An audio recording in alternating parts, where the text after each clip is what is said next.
The learning outcome of this module is to understand ways that you can ensure you follow through with the promises you make to others. Let's get started. We're going to talk about ways to ensure follow through on the promises that you make to others. The first thing that you want to do is make sure you evaluate your capacity to follow through. The reasons for not following through are numerous. Things like being overcommitted, lack of motivation, lack of time, or just forgetting that you've made a commitment. So before you even accept a commitment, take a step back. Most of us want others to like us, or we want to be accepted into groups, and this leads us to making some commitments we simply can't keep. But ultimately, in the long run, it's better not to accept a task than to accept it and then let somebody down. Before accepting a task, make sure you ask yourself a few things like, am I the right person to do this task? Do I understand what I'm agreeing to? Will this fit in with my current level of commitment to other responsibilities? Do I have the time to complete this? Do I have the energy and desire? If you can answer yes to these questions, you probably are in a good place to accept this task. And if you're finding that you're having a hard time answering those, or that you don't have enough space, it's probably best for you to not accept the task. You can always prevent yourself from accepting a task on the spot by just saying, hey, thanks for that request. I want to make sure that I can deliver on, this important task for you. And so let me know, let me give you an answer tomorrow after I've looked at my calendar or after I've looked at the commitment that I have. Next thing is that you want to make sure you keep track and prioritize your commitments. If you make a commitment, you need to write it down where you'll see it. We often call this a funnel, or basically a central place where you store all of your action items. Some people use an Outlook calendar. Some people have a notebook that they keep. Some people just keep a bag of sticky notes. Everybody's got their own system, but you got to make sure you have a system and that the system works effectively for you.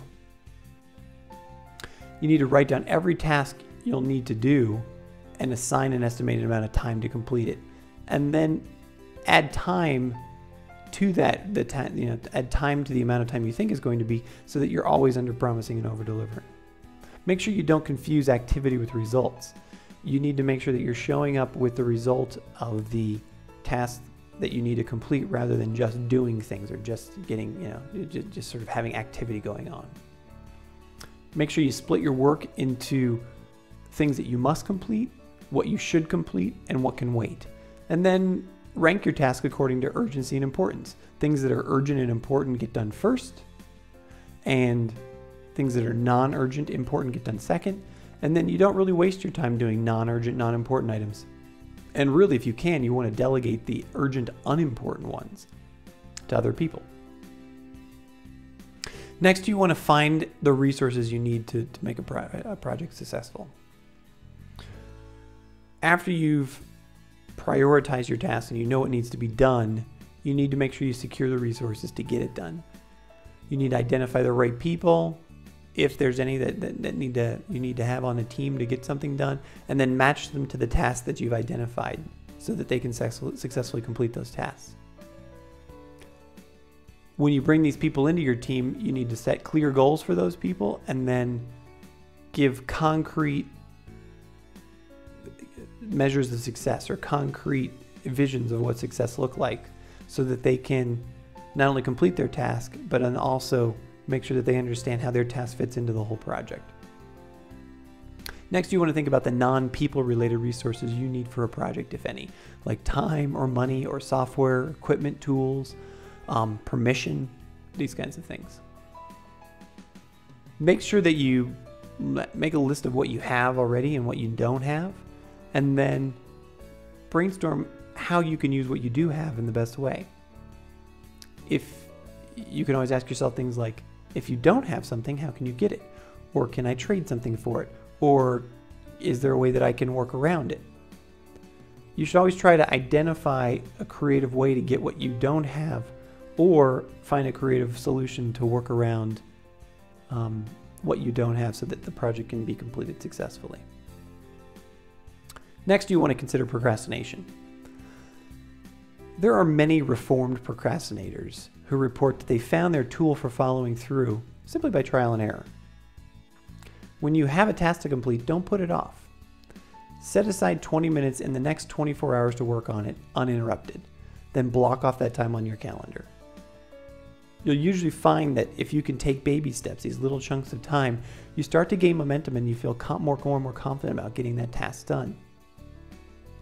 If you find yourself slipping back into procrastination, set a goal to start 1 hour earlier than you normally would. And then think about the tasks that have been hanging over you that you could finish quickly. And just simply carve out 30 minutes of the day to accomplish all those tasks, so you, again, get yourself back in that mindset of creating momentum and getting things done. Final thing is to know when to act. If analysis paralysis is causing you pain, you need to get outside your comfort zone. For an action or decision, you need to write down the minimum information you need to move forward, as well as the nice to know information. If you can then go back and look at the tasks that you need to accomplish, you can ask yourself, is there any need to know items that you're looking for, or are they just all nice to know? When you have a great deal of potential options in front of you, don't be paralyzed or continue to research them past the point of usefulness. You need to identify your criteria, pick the option that best meets them, and then, if you're stuck, talk with somebody and work it out as a team. But the critical thing here is, especially when you need to follow through on a commitment, it's got to be ready, aim, fire, not ready, aim, aim, aim, aim, aim. You actually need to take a step to actually accomplishing the task. We hope this module on follow-through has been useful for you. Remember, there's a complete transcript of this video below, and there are downloadable takeaways that you can use offline. Also, please take a moment to tell us how you're following through better today, or comment below about how we can make this section better. Thanks.